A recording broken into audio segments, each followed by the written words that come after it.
On 20th November, we received orders to assume immediate command of the sector on both sides of Stalingrad as the headquarters of a newly created Don Army Group. I had just been on a trip to the front to visit VD Chevalery's Corps with my Chief of Operations, Colonel Boos, and had been delayed by the explosion of a mine under our train. In that territory, the presence of partisans made it necessary to travel in armoured vehicles or specially protected trains. Because the weather was too bad for flying, we had to leave Vitebsk by rail on 21st November and were once again held up by a mine attack. We reached HQ Army Group B, which was still responsible for our future sector, on 24th November, my 55th birthday. What we learnt here about the situation of 6th Army and the adjacent fronts of 4th Panzer Army and 3rd and 4th Romanian Armies will be dealt with in the chapter on Stalingrad. My appointment as commander of Don Army Group brought me for the first time under Hitler's direct orders as Supreme Commander of the Armed Forces, Wehrmacht, and the Army here. Only now did I find myself in a position to see how he tried to fulfill the duties of a supreme war leader besides those of a head of state, for hitherto I had felt his influence on military decisions at best indirectly and from afar. Because of the strict secrecy surrounding all matters of an operational nature, I had been unable to form any valid opinion of my own. During the campaign in Poland, we had been unaware of any interference by Hitler in the leadership of the army. On his 2 visits to Versa Rundstedt's army group, he had listened sympathetically to our interpretations of the situation and agreed to our intentions without making any attempt to intervene. As for the plan for the occupation of Norway, no outsider had known anything whatever about it. Hitler's attitude regarding the offensive in the West has already been discussed in detail. It was certainly both deplorable and alarming that he should have completely passed over OKH in this matter, yet it had to be conceded that his view that the solution must be an offensive one was fundamentally correct from the military point of view, even if the same could not be said of his original timing. Admittedly, he had laid down the outline of a plan which, as has already been pointed out, could hardly have produced a complete solution. At that stage, he had probably not thought it possible to attain results on the scale ultimately achieved. Nevertheless, when the plan put up by Army Group A offered him this possibility, he had immediately grasped the idea and adopted it himself, even though he imposed certain limitations which betrayed his aversion to risks. His fatal mistake of halting the armour outside Dunkirk had not at the time been apparent to an outsider, for the sight of beaches bestrewn with abandoned equipment tended to deceive anyone not yet aware how successful the British had been in getting their troops back across the Channel. The absence of a war plan permitting the timely preparation of an invasion did, however, reveal a failure of Wehrmacht leadership, in other words, on the part of Hitler himself. On the other hand, it was impossible for anyone not actually on the spot to judge whether or not the decision to turn on the Soviet Union was unavoidable for political reasons. The Soviet deployment on the German, Hungarian and Romanian frontiers certainly looked menacing enough. As commander of a corps, and later of 11th Army, I learnt just as little of Hitler's influence on the plan for an attack on the Soviet Union and the conduct of operations in the first phase of the campaign as I did of the plans for the summer offensive in 1942. There had certainly been no interference by Hitler in the handling of the Crimean campaign. Indeed, he had agreed to our intentions without hesitation when I went to see him in spring 1942, and had doubtless done everything to make our success at Sevastopol possible. I have already mentioned that I considered 11th Army to have been wrongly used after the fall of the fortress. Now that I had come immediately under Hitler in my capacity as an army group commander, however, I was to get my first real experience of him in his exercise of the supreme command. When considering Hitler in the role of a military leader, one should certainly not dismiss him with such clichés as the Lance Corporal of World War I. He undoubtedly had a certain eye for operational openings, as had been shown by the way he opted for Army Group A's plan in the West. Indeed, this is often to be found in military amateurs. Otherwise, history would not have recorded so many dukes and princes as successful commanders. In addition, though, Hitler possessed an astoundingly retentive memory and an imagination that made him quick to grasp all technical matters and problems of armaments. He was amazingly familiar with the effect of the very latest enemy weapons and could reel off whole columns of figures on both our own and the enemy's war production. Indeed, this was his favourite way of sidetracking any topic that was not to his liking. There can be no question that his insight and unusual energy were responsible for many achievements in the sphere of armaments. Yet his belief in his own superiority in this respect ultimately had disastrous consequences. His interference prevented the smooth and timely development of the Luftwaffe, and it was undoubtedly he who hampered the development of rocket propulsion and atomic weapons. Moreover, Hitler's interest in everything technical led him to overestimate the importance of his technical resources. As a result, he would count on a mere handful of assault gun detachments or the new Tiger tanks to restore situations where only large bodies of troops could have any prospect of success. What he lacked, broadly speaking, was simply military ability based on experience, something for which his intuition was no substitute. While Hitler may have had an eye for tactical opportunity and could quickly seize a chance when it was offered to him, he still lacked the ability to assess the prerequisites and practicability of a plan of operations. He failed to understand that the objectives and ultimate scope of an operation must be in direct proportion to the time and forces needed to carry it out, to say nothing of the possibilities of supply. He did not, or would not, realize that any long-range offensive operation calls for a steady build-up of troops over and above those committed in the original assault. All this was brought out with striking clarity in the planning and execution of the 1942 summer offensive. Another example was the fantastic idea he disclosed to me in autumn 1942 of driving through the Caucasus to the Near East and India with a motorized army group. As in the political sphere, at all events after his successes of 1938, so in the military did Hitler lack all sense of judgment regarding what could be achieved and what could not. In autumn 1939, despite his contempt for France's powers of resistance, he had not originally recognized the possibility of attaining decisive success by a correctly planned German offensive. Yet when this success actually became his, he lost his eye for opportunity where conditions were different. What he lacked in each case was a real training in strategy and grand tactics. And so this active mind seized on almost any aim that caught his fancy, causing him to fritter away Germany's strength by taking on several objectives simultaneously, often in the most dispersed theatres of war. The rule that one can never be too strong at the crucial spot, that one may even have to dispense with less vital fronts or accept the risk of radically weakening them in order to achieve a decisive aim, was something he never really grasped. As a result, in the offensives of 1942 and 1943, he could not bring himself to stake everything on success. Neither was he able or willing to see what action would be necessary to compensate for the unfavourable turn which events then took.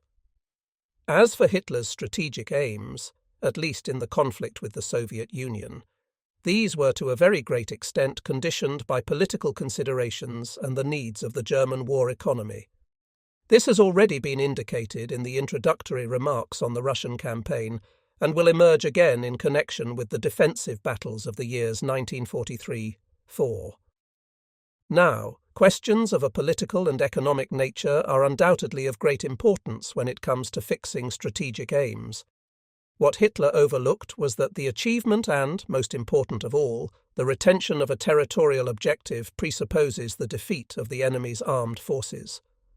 So long as this military issue is undecided, and this may be seen from the struggle against the Soviet Union, the attainment of territorial aims in the form of economically valuable areas remains problematical, and their long-term retention a sheer impossibility.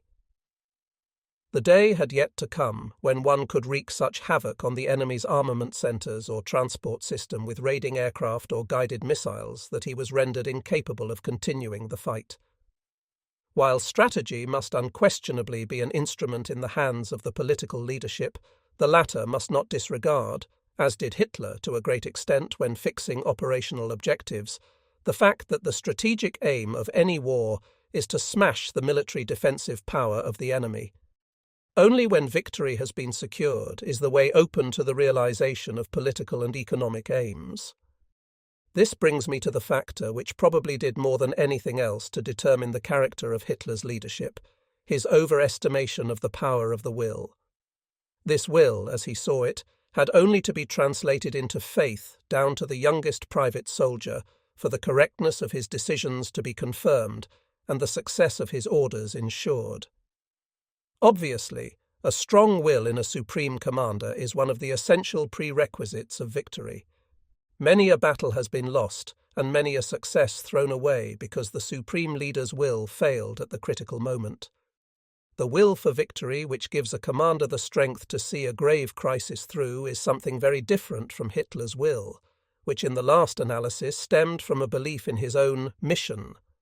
Such a belief inevitably makes a man impervious to reason and leads him to think that his own will can operate even beyond the limits of hard reality, whether these consist in the presence of far superior enemy forces, in the conditions of space and time, or merely in the fact that the enemy also happens to have a will of his own.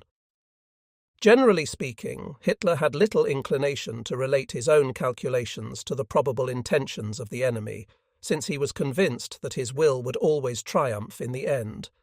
He was equally disinclined to accept any reports, however reliable, of enemy superiority, even though the latter might be many times stronger than he. Hitler either rejected such reports out of hand, or minimized them with assertions about the enemy's deficiencies, and took refuge in endless recitations of German production figures. In the face of his will, the essential elements of the appreciation of a situation on which every military commander's decision must be based were virtually eliminated. And with that, Hitler turned his back on reality. The only remarkable feature was that this overestimation of his own willpower, this disregard for the enemy's resources and possible intentions, was not matched by a corresponding boldness of decision. The same man who, after his successes in politics up to 1938, had become a political gambler, actually recoiled from risks in the military field.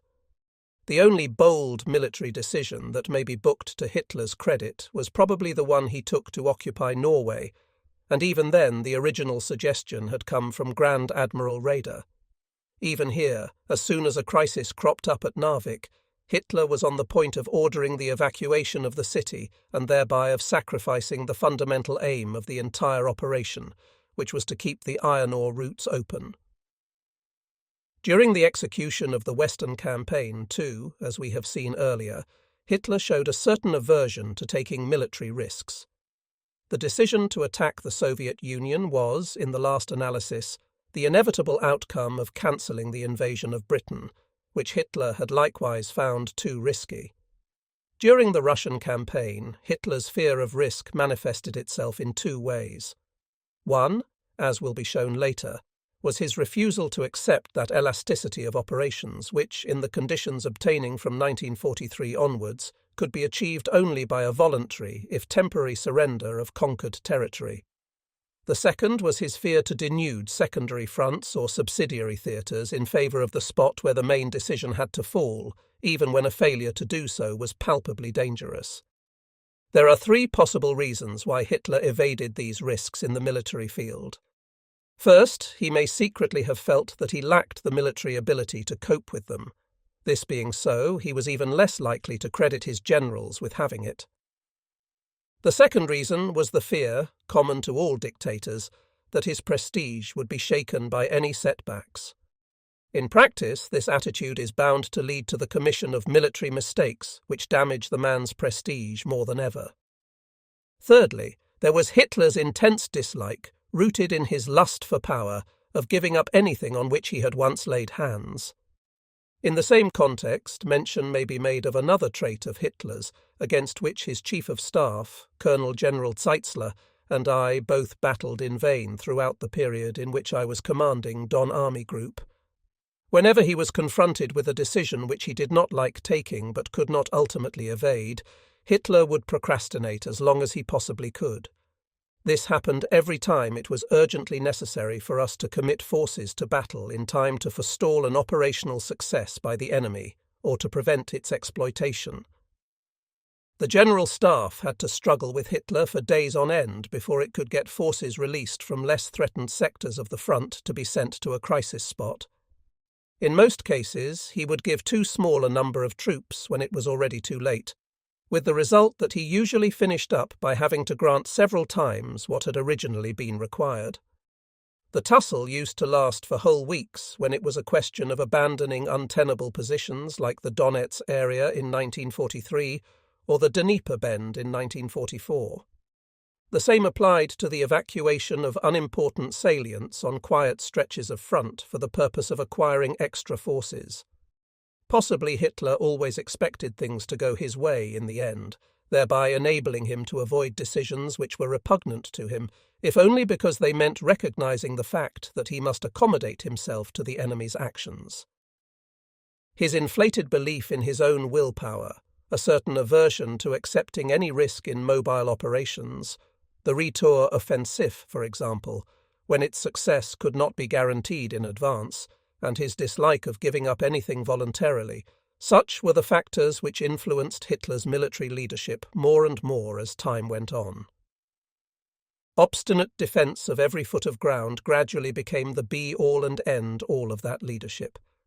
And so, after the Wehrmacht had won such extraordinary successes in the first years of war by dint of operational mobility, Hitler's reaction when the first crisis occurred in front of Moscow was to adopt Stalin's precept of hanging on doggedly to every single position.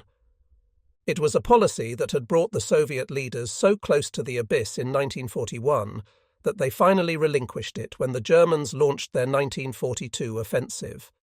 Yet because the Soviet counter-offensive in that winter of 1941 had been frustrated by the resistance of our troops, Hitler was convinced that his ban on any voluntary withdrawal had saved the Germans from the fate of Napoleon's Grand Army in 1812. In this belief, admittedly, he was reinforced by the acquiescent attitude of his own retinue and several commanders at the front.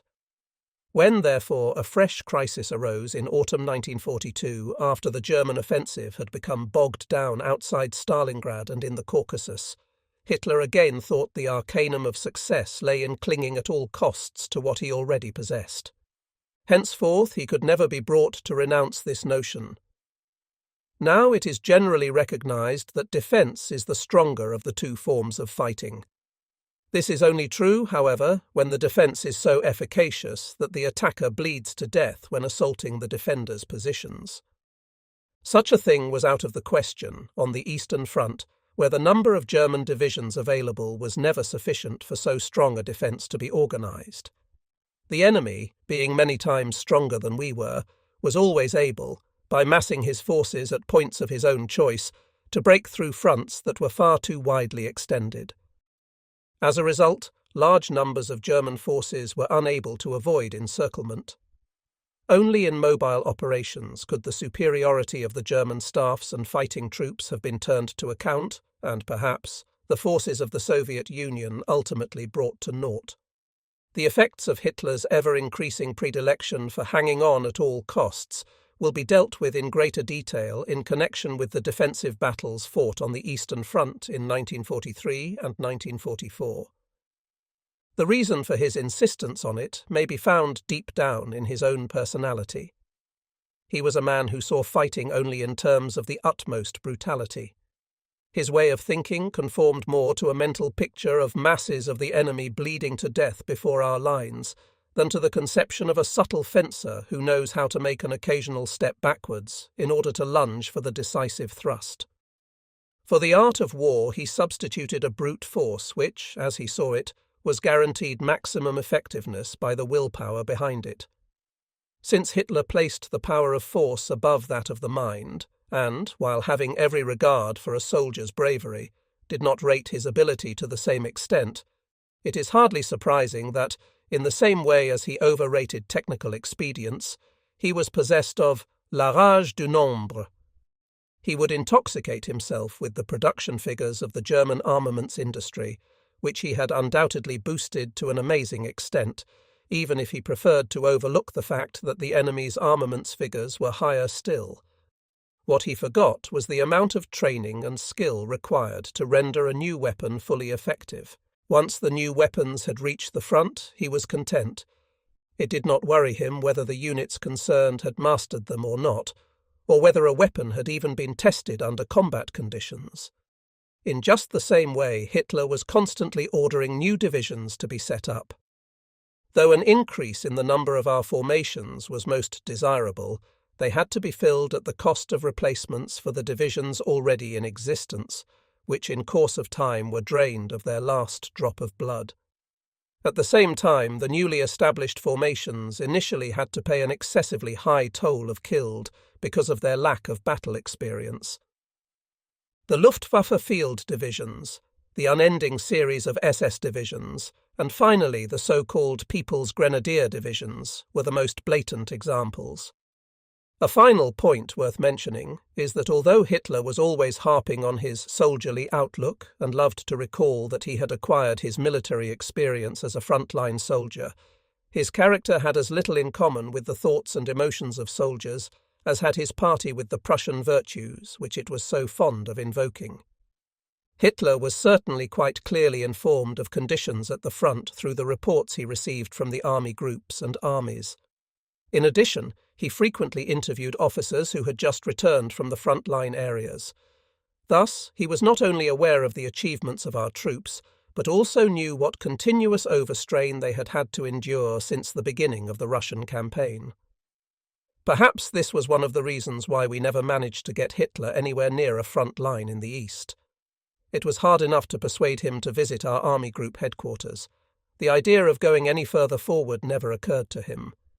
It may be that he feared such trips would destroy those golden dreams about his invincible will. Despite the pains Hitler took to stress his own former status as a frontline soldier, I still never had the feeling that his heart belonged to the fighting troops. Losses, as far as he was concerned, were merely figures that reduced fighting power. They are unlikely to have seriously disturbed him as a human being. A former officer of OKW, who was transferred there after being badly wounded at the front, and whose job brought him into almost daily contact with Hitler, mainly at the daily briefings, but also at more private meetings, has written me the following note on this subject. I fully recognize the justification of this subjective feeling, i.e. that Hitler had no sympathy for the fighting troops and regarded losses as mere figures. That was how he appeared among a large body of people, but in reality he was almost the opposite. From a soldier's point of view, he was possibly even too soft and certainly too dependent on his emotions. It was symptomatic that he could not stand any encounter with the horrors of war. He was afraid of his own softness and susceptibility, which would have hampered him in making the decisions that his political will demanded of him. Casualties which he was compelled to deal with personally, or of which he was given realistic descriptions, were a source of horror to him, and obviously caused him as much suffering as the deaths of people he knew. On the strength of several years' observation, I do not believe that this was play acting, but simply one side of his character. Outwardly, therefore, he assumed a deliberate air of indifference to avoid being distracted by the trait of which he himself was afraid. This is also the more deep-seated reason why he did not go to the front or visit any of the bombed cities. It was quite certainly not due to any lack of personal courage, but to the fear of being horrified by what he would see. At private gatherings, it was often noted in conversations about the efforts and achievements of the fighting troops that he had a great appreciation and sympathy for them. The opinion of this officer, who was not one of Hitler's supporters or admirers, at least shows what dissimilar impressions people could have of Hitler's character and mentality, and how difficult it really was to get to the bottom of them. If, as is maintained above, Hitler actually was soft-hearted, how can one explain the brutal cruelty which became increasingly typical of his regime as time went on? Author. In one respect, however, Hitler's outlook was entirely soldier-like in the matter of war decorations. With these, his first and foremost aim was to honour the brave among the fighting men, and the regulations he issued regarding the award of the Iron Cross at the beginning of the campaign were a model of their kind. This decoration, he decided, should be conferred only for deeds of bravery and outstanding leadership, which meant that, as far as the latter category was concerned, it could be won only by formation commanders and their senior staff officers. Unfortunately, many of those responsible for awarding the decoration failed all along to observe this lucid and admirable ruling, partly, it must be admitted, as a result of the delay in creating a cross for meritorious war service, the Kriegsverdienstkreuz, which was intended for those who, though employed on duties rendering them ineligible for the Iron Cross, still deserved distinction. With Hitler, it was always harder to secure a Knight's Cross for a deserving general than for an officer or man at the front. As for the retrospective tendency to deride the many different badges and insignia that Hitler created in the course of the war, people should merely bear in mind what feats our soldiers accomplished during the many long years of its duration. Badges like the Close Combat Clasp, the Nahkampfspange, and the 11th Army Crimean Shield were at all events worn with pride. Besides, the number of medal ribbons worn by soldiers on the other side shows that the question of war decorations is not to be dismissed with a lot of silly talk about tin gongs. The deficiencies I have just described were bound to detract considerably from Hitler's fitness to play the self-appointed role of the supreme military leader. They could still have been counterbalanced, however, if only he had been prepared to take advice from, and place genuine confidence in, an experienced and jointly responsible Chief of the General Staff.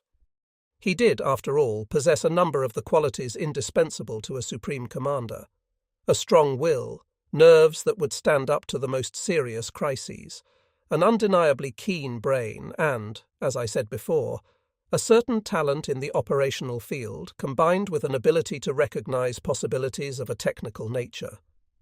If only he could have seen his way to compensate for his lack of training and experience in the military sphere, particularly as regards strategy and grand tactics, by utilizing the skill of his chief of staff, quite an efficient military leadership might have emerged despite all the shortcomings mentioned above. But this was precisely what Hitler would not accept. Just as he considered the power of his will to be in every way decisive, so had his political successes, and indeed the military victories early in the war, which he regarded as his own personal achievement, caused him to lose all sense of proportion in assessing his own capabilities.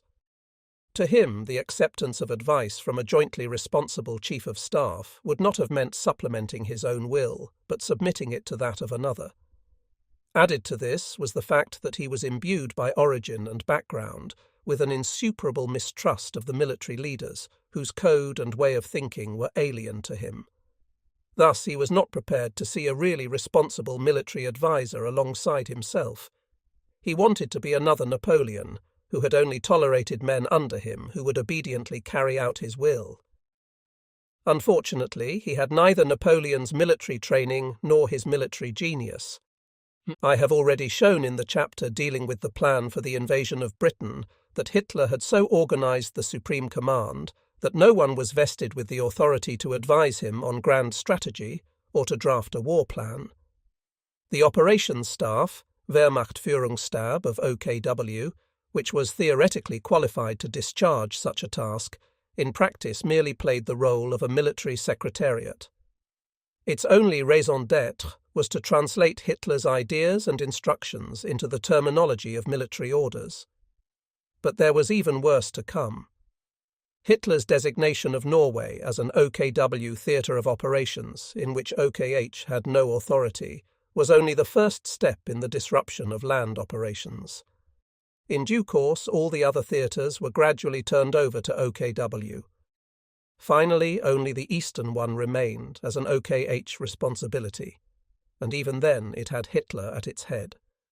Hence, the Chief of Staff of the army was left with just as little influence on the other theatres of war as were the commanders-in-chief of the two other services in matters of grand strategy. He had no say whatever in the overall distribution of the army's forces, and often did not even know for certain what troops and material were being sent to the various theatres. In the circumstances, it was inevitable that the OKW operations staff and the general staff of the army should clash. Indeed, Hitler probably created clashes deliberately in order that he alone should at all times have the decisive say. Naturally, such faulty organization of the supreme military leadership was bound to contribute decisively to its breakdown. Another consequence of Hitler's overestimation of his willpower and military ability was that he attempted more and more to interfere by separate orders of his own in the running of subordinate formations. It has always been the special forte of German military leadership that it relies on commanders at all levels to show initiative and willingness to accept responsibility, and does everything in its power to promote such qualities. That is why, as a matter of principle, the directives of higher commands and the orders of medium and lower commands always contained so-called assignments for subordinate formations. The detailed execution of these assignments was the business of the subordinate commanders concerned.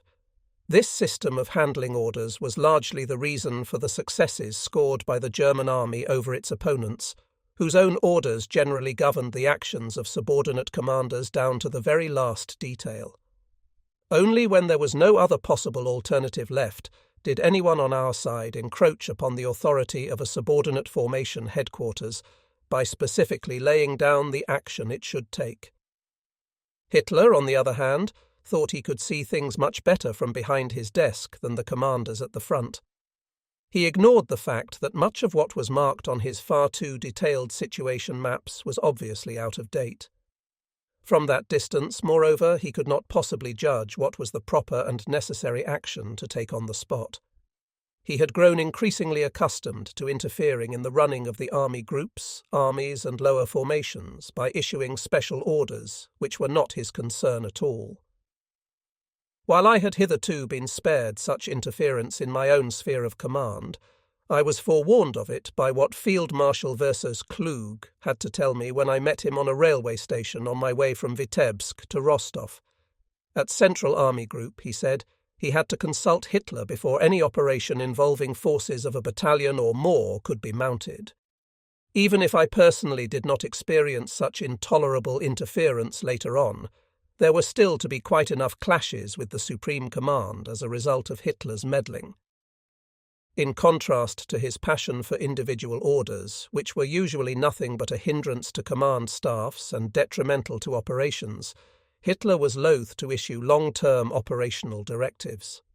The more he came to regard the principle of holding on at all costs as the alpha and omega of his policy, the less prepared was he to issue long-term directives which took account of the normally foreseeable development of a strategic situation. That such methods must ultimately have placed him at a disadvantage vis-à-vis the enemy was something he refused to see. His mistrust of his subordinate commanders prevented him from giving them, in the form of long-term directives, freedom of action, which they might put to a use that was not to his liking. The effect of this, however, was to do away with the very essence of leadership. In the long run, even an army group could not get along without directives from the Supreme Command, certainly not when it formed part of a larger front and was bound to its neighbours on either flank. We often thought nostalgically of our days in the Crimea, when we had been able to fight in a theatre all of our own. It still remains for me to show, in as far as I can do so from personal experience, what pattern the disputes took which inevitably arose between Hitler and the army leaders as a result of his attitude to questions of military leadership.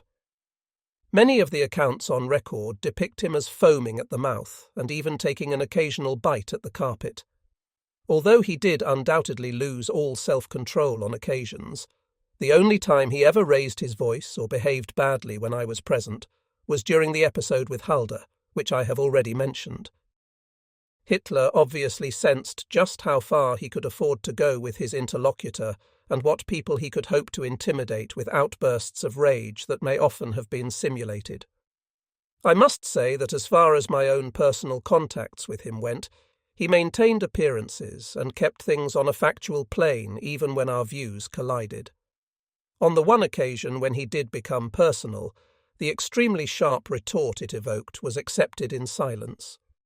Hitler had a masterly knack of psychologically adapting himself to the individual whom he wished to bring round to his point of view.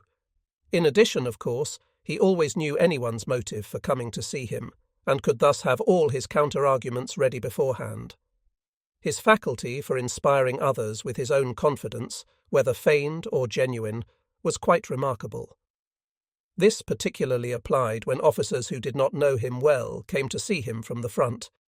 In such cases, a man who had set out to tell Hitler the truth about things out there came back converted and bursting with confidence. In the various disputes I had with Hitler on operational matters in my capacity as an army group commander, what impressed me most was the incredible tenacity with which he would defend his point of view. There was almost invariably a tussle of several hours' duration before his visitor either attained his object or retired empty-handed, at best consoled with empty promises. I have known no other man who could show anything like the same staying power in a discussion of this kind. And while the maximum time involved in any dispute with a front-line commander would at worst be several hours, the Chief of Staff, General Zeitzler, often had to battle for days on end at the evening conferences in order to get Hitler to take the necessary action. Whenever one of these contests was in progress, we always used to ask Zeitzler what round they had reached. Besides, the arguments with which Hitler defended his point of view, and I include the purely military ones here, were not usually of a kind that could be dismissed out of hand. After all, in any discussion of operational intentions, one is almost always dealing with a matter whose outcome nobody can predict with absolute certainty. Nothing is certain in war when all is said and done. Whenever Hitler perceived that he was not making any impression with his opinions on strategy, he immediately produced something from the political or economic sphere. Since he had a knowledge of the political and economic situations with which no frontline commander could compete, his arguments here were generally irrefutable. As a last resort, all one could do was to insist that if he did not agree to the proposals or demands submitted to him, things would go wrong militarily and in turn have even worse repercussions in the political and economic fields. On the other hand, Hitler frequently showed himself to be a very good listener even when he did not like what was being asked of him, and on such occasions he was quite capable of objective discussion. Naturally, no relationship of any intimacy could develop between this fanatical dictator, who thought only of his political aspirations and lived in a belief in his mission, and the military leaders. The personal element obviously did not interest Hitler in the least. To him, human beings were merely tools in the service of his political ambitions. From his own side, there sprang no bond of loyalty to the German soldier. The ever more apparent defects in Germany's military leadership, some of which arose from Hitler's character and others from the quite impossible organization of the Supreme Command outlined earlier on, naturally raised the question of whether anything could be done to bring about a change. I prefer to leave the political aspects aside here, as indeed I have done everywhere else in this book. I made no less than 3 attempts, in the interest of a more rational conduct of the war, to persuade Hitler to accept some modification of the Supreme Command. From no other quarter, as far as I know, was the inadequacy of his military leadership ever put to him quite so bluntly. I was fully alive to the fact that Hitler would never be prepared to relinquish the Supreme Command officially. As a dictator, he could not possibly have done so without suffering what for him would have been an intolerable loss of prestige. In my opinion, everything depended, therefore, on persuading Hitler, while nominally retaining the position of Supreme Commander, to leave the conduct of military operations in all theatres of war to one responsible Chief of Staff and to appoint a special Commander-in-Chief for the Eastern Theatre. These attempts of mine, which unfortunately proved unavailing, will be discussed further when I come to deal with the events of the years 1943–4. For me, they were a particularly precarious undertaking, for Hitler knew full well that I was the very man many people in the army would like to see in the position of a proper Chief of Staff, or as Commander-in-Chief in the East. It is not my intention here to go into the question of changing the leadership of the Reich by violent means, as exemplified by the events of 20th of July 1944, although I may do so one day. Within the scope of these war memoirs, it is enough to say that as one responsible for an army group in the field, I did not feel I had the right to contemplate a coup d'état in wartime, because in my own view it would have led to an immediate collapse of the front and probably to chaos inside Germany. Apart from this, there was always the question of the military oath and the admissibility of murder for political motives. As I said at my trial, no senior military commander can for years on end expect his soldiers to lay down their lives for victory and then precipitate defeat by his own hand. In any case, it was already clear by that time that not even a coup d'état would make any difference to the Allied demand for unconditional surrender. At the time when I held a command, we had not, to my mind, reached the point where such action had to be regarded as the only possible solution. Stranger, to Sparta say, her faithful band, here lie in death, remembering her command.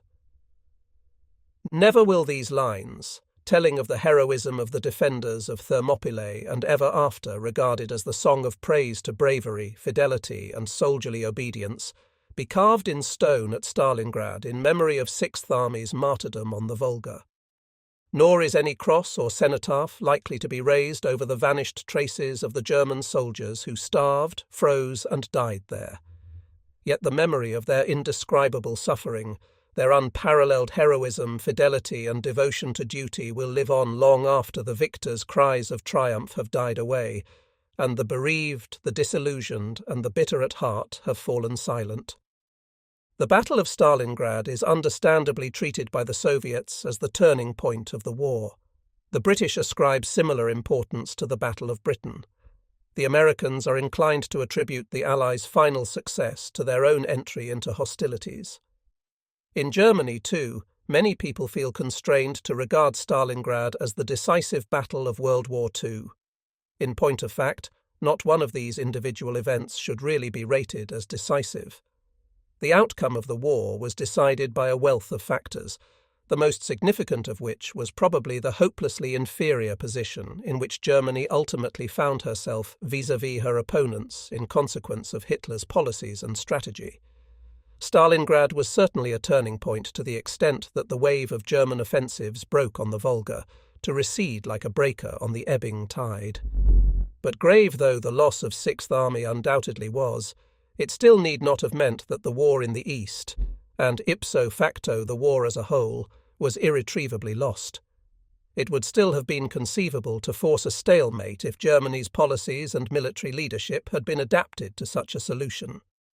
The cause of Sixth Army's destruction at Stalingrad is obviously to be found in Hitler's refusal, doubtless mainly for reasons of prestige, to give up the city voluntarily. Yet the fact that Sixth Army could ever land in such a situation at all was due to the operational errors committed beforehand by the Supreme Command in the planning and execution of the 1942 offensive, most of all with regard to its final stages. The plight in which the German southern wing found itself in the late autumn of 1942 as a result of these mistakes will be dealt with in the chapter on the winter campaign of 1942-3. All I propose to do here is to bring out the points which settled the fate of Sixth Army. Thanks to the fact that Hitler's strategic objectives were governed chiefly by the needs of his war economy, the German offensive of 1942 had split into two different directions, the Caucasus and Stalingrad. By the time the German advance came to a halt, therefore, a front had emerged, to hold which there were not enough German forces available.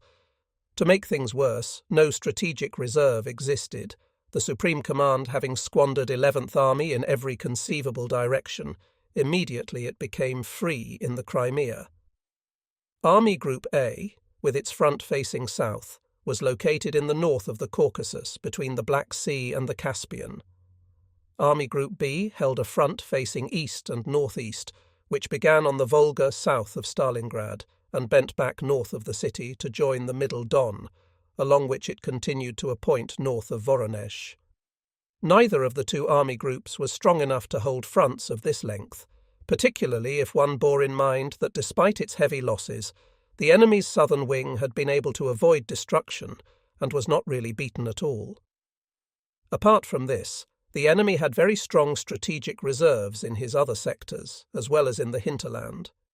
Last but not least, a gap 190 miles wide yawned between the two army groups in the Kalmyk steppes, guarded only by the quite inadequate resources of one division, 16 motorized, based on Yelista.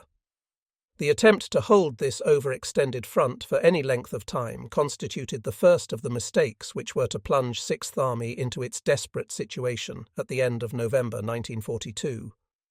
The second and even more fatal mistake was that Hitler compelled Army Group B to tie down its principal striking force, 4th Panzer and 6th Armies, in the fighting in and around Stalingrad. The job of protecting the deep northern flank of this group along the Don was left to 3rd Romanian Army, one Italian and one Hungarian army, and, in the Voronezh sector, to the weak 2nd German Army.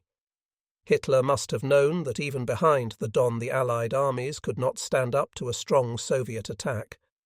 The same was true of 4th Romanian Army, which he had entrusted with the task of guarding the open right flank of 4th Panzer Army.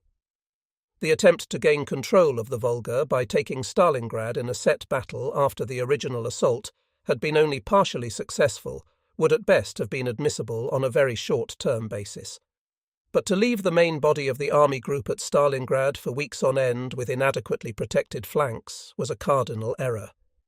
It amounted to nothing less than presenting the enemy with the initiative we ourselves had resigned on the whole southern wing, and was a clear invitation to him to surround Sixth Army. A third mistake was the utterly grotesque chain of command on the German southern wing. Army Group A had no commander of its own whatever. It was commanded by Hitler in what might be called a part-time capacity. Army Group B had no fewer than 7 armies under command, including 4 Allied ones. No army group headquarters can cope with more than 5 armies at the outside, and when most of these are Allied ones, the task inevitably becomes too much for it. HQ Army Group B had quite rightly established itself at Starobielsk, behind the defensive front on the Don, in order to keep a better eye on the Allied armies. The choice of this location, however, also meant that the headquarters was much too distant from the right wing of its sector. Another factor was that by his frequent interference in the conduct of operations, Hitler largely deprived the Army Group headquarters of control of 6th Army. It is true that OKH had recognized these command problems and made plans to create a new Don Army Group under Marshal Antonescu. The new headquarters had not been set up, however, as Hitler first wished to see Stalingrad fall. This failure to use the Romanian marshal was a serious mistake. Admittedly, his capacity for command was untried so far, but he was certainly a good soldier. In any case, his presence would have lent greater weight to our calls for further forces to guard the flanks of the Stalingrad front. He was, after all, a head of state and an ally to whom Hitler had to pay greater heed than to German army group and army commanders. Above all, Antonescu's personality would have served to brace up the senior Romanian commanders, who respected this man no less than they did the Russians. It was clear from an impassioned letter he wrote me after my assumption of command that the Marshal had on several occasions called attention to the dangers of the situation in general and that of 3rd Romanian Army in particular. As long as he did not hold a responsible command at the front, however, these comments of his inevitably lacked the emphasis they would have carried if uttered by a head of state simultaneously answerable for the sector that was threatened. It was equally clear that neither Army Group B nor 6th Army had failed to give warning of the big offensive the enemy was preparing to launch against the covering fronts on each side of Stalingrad. Finally, mention should be made of a fact which had grave repercussions on the position of 6th Army and the entire southern wing. The whole of Army Group A, as well as 4th Panzer and 6th Armies, 3rd and 4th Romanian Armies and the Italian Army, were based on a single Dnieper crossing, the railway bridge at Dnipropetrovsk. The repair of the Zaporozhye railway bridge and the link across the Ukraine through Nikolaev and Kherson to the Crimea and thence across the Straits of Kerch had either been discontinued or was not yet complete. The north-to-south link behind the German lines was equally unsatisfactory. when it came to bringing up fresh troops or quickly switching forces behind the front. Therefore, the German Supreme Command found itself at a permanent disadvantage vis-à-vis the enemy, who had much more efficient communications at his disposal in every direction. Every commander-in-chief must run risks if he wants to succeed. The risk undertaken by the Supreme Command in the late autumn of 1942, however, should never have consisted in tying down the most hard-hitting forces of Army Group B at Stalingrad over a long period in which it was content to leave the Don front covered by such an easily destructible screen. One possible argument in the Supreme Command's favour is that it was quite unprepared for the Allied armies to break down so completely. Yet the Romanians, who were still the best of our allies, fought exactly as our experiences in the Crimea implied they would. Any illusions about the Italians' fighting capacities, of course, were inexcusable from the start. The risk which the German command ought to have taken, after the summer offensive had merely won us more territory without bringing about the decisive defeat of the Soviet southern wing, consisted in returning to mobile operations between the Caucasus and middle reaches of the Don, with due advantage being taken of the large bend of the river, in order to prevent the enemy from attaining the initiative. But to substitute one risk for another was not in keeping with Hitler's mentality. By failing to take appropriate action after his offensive had petered out without achieving anything definite, he paved the way to the tragedy of Stalingrad. The OKH order received by 11th Army Headquarters on 21st November in the Vitebsk area laid down that for the purpose of stricter coordination of the armies involved in the arduous defensive battles to the west and south of Stalingrad, we were to take over command of 4th Panzer Army, 6th Army and 3rd Romanian Army as HQ Don Army Group. Since we lacked a Quartermaster General's branch, we were to be joined by the one already formed for Marshal Antonescu. It was headed by Colonel Fink, a General Staff officer whose soundness of character was matched only by his extraordinary talent for organising supply and transport, and who in due course mastered all the supply difficulties with which the Army Group constantly found itself confronted. The airlift to 6th Army, unfortunately, was outside his control. After my recall in April 1944, Colonel Fink was transferred to the staff of the Commander-in-Chief in the West, where, I am told, he soon had supply and transport in a state as near perfection as the enemy's complete domination of the skies permitted. As one of the men implicated in the conspiracy against Hitler, he was executed after 20th of July 1944. Don Army Group's task, as defined in the OKH order, was to bring the enemy attacks to a standstill and recapture the positions previously occupied by US. Initially, the only reinforcements promised us were a corps headquarters and a division which were to be moved up to Milerovo, behind the future right wing of Army Group B. It may be gathered from the wording of our task and the insignificance of the proposed reinforcements that when issuing this order, OKH still did not realize the danger of the situation around Stalingrad, although the ring had closed around 6th Army that very day. Further information was forthcoming in Vitebsk and during a train stop when I was able to talk to Field Marshal versus Kluge and his Chief of Staff, General Wöhler. From this I gathered that the enemy had broken through 3rd Romanian Army's front on the Don northwest of Stalingrad in very great strength.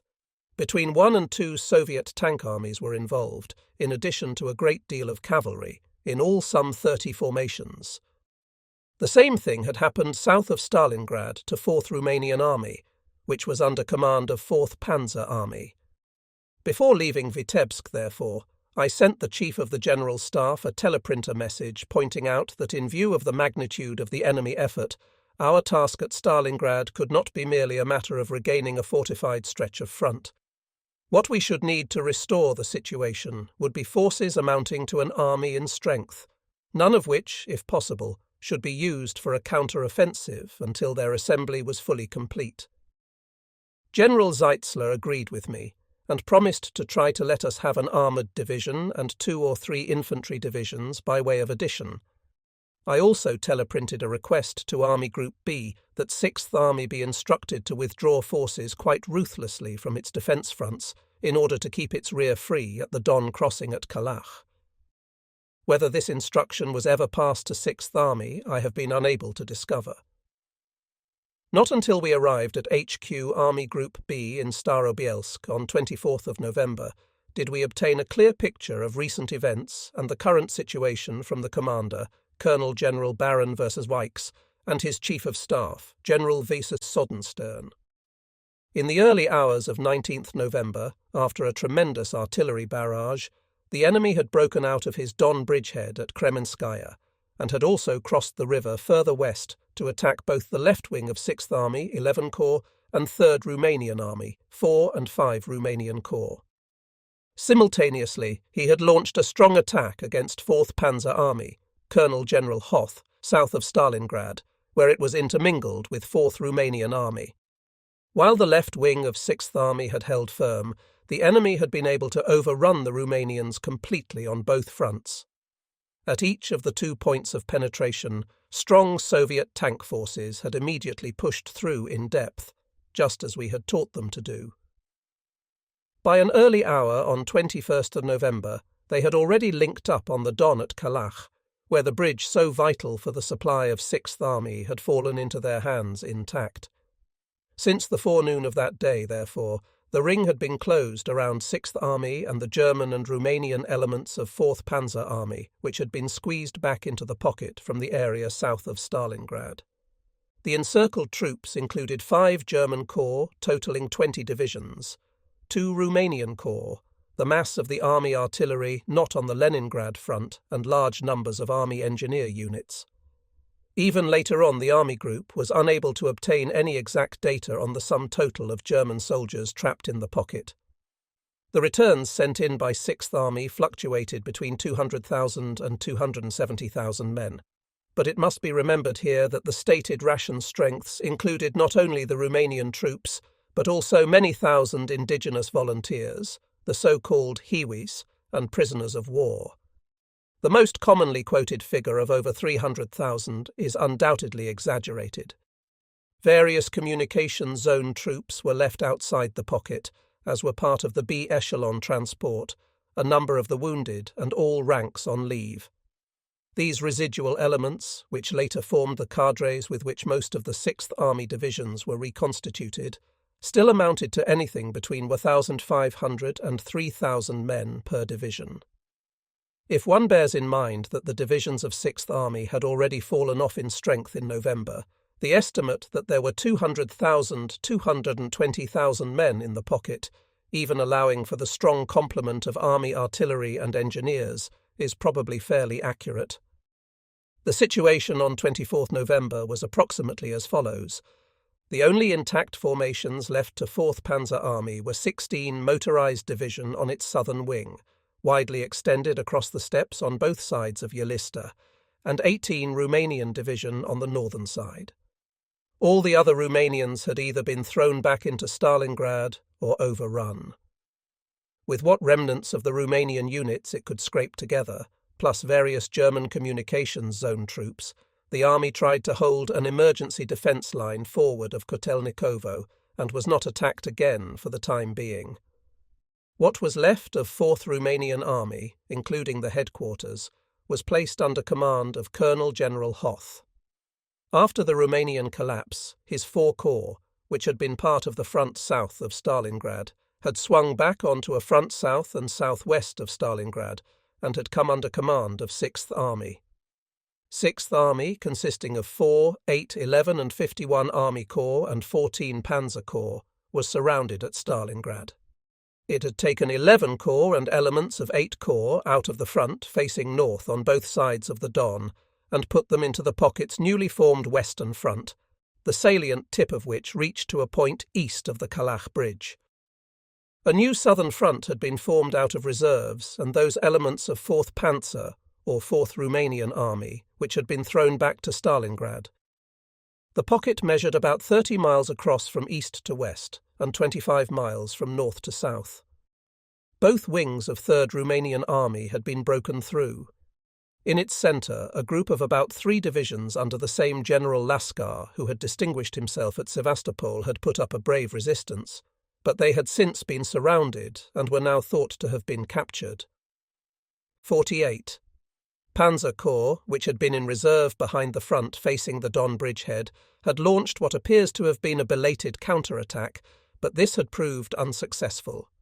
Both its divisions were now encircled and under orders to fight their way out to the west. The corps commander, General Heim, had already been replaced on orders from Hitler and summoned to the latter's headquarters. There Hitler had him sentenced to death at a court-martial presided over by Goering, who was always available for tasks of this kind, on the ground that he, General Heim, was to blame for his corps' failure.